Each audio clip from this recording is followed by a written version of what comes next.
Zrewodo était un village tranquille et anonyme situé dans la région la plus à l'est de la Pologne. Aujourd'hui, des soldats patrouillent dans les champs proches du site de l'explosion suite à l'impact d'un missile mardi qui a tué 2 personnes travaillant à proximité.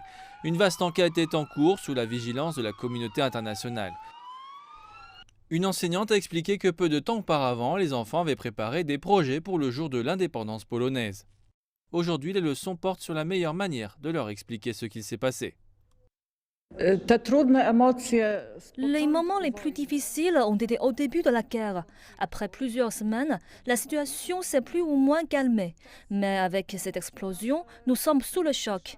Toutes ces émotions négatives vont recommencer. Nous traitons cela comme étant un accident et nous devons convaincre les enfants que nous vivons dans un pays sûr, que ce danger ne les affecte pas de manière directe, qu'il s'agissait bien d'un accident terrifiant.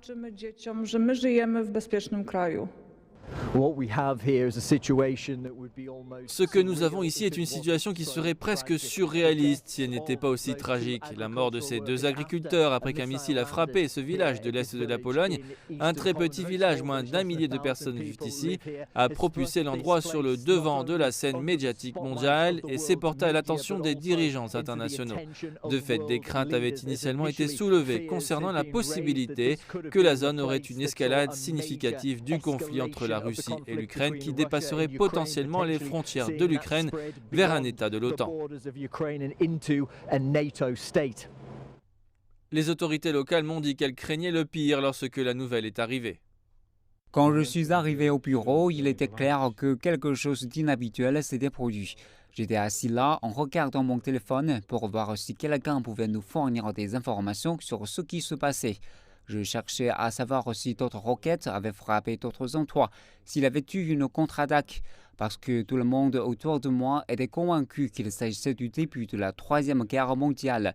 Cela a duré toute la nuit, mais comme aucune information de ce genre n'est parvenue, j'ai pu me ressaisir et retrouver mon calme.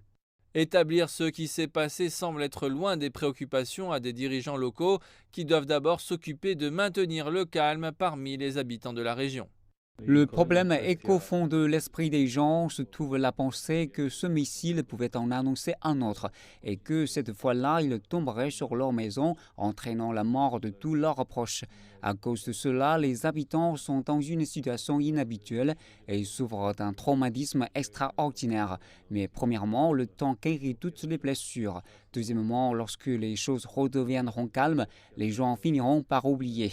Nous offrons également un soutien psychologique. Toutes ces choses nous ramènent à la normalité. Nous sommes durs au mal. Après ce drame, ce petit village n'est plus anonyme, certes, mais les habitants restent déterminés à ne pas laisser cet incident changer leur façon de vivre. Dès que cela sera possible, ils reviendront à leur vie paisible.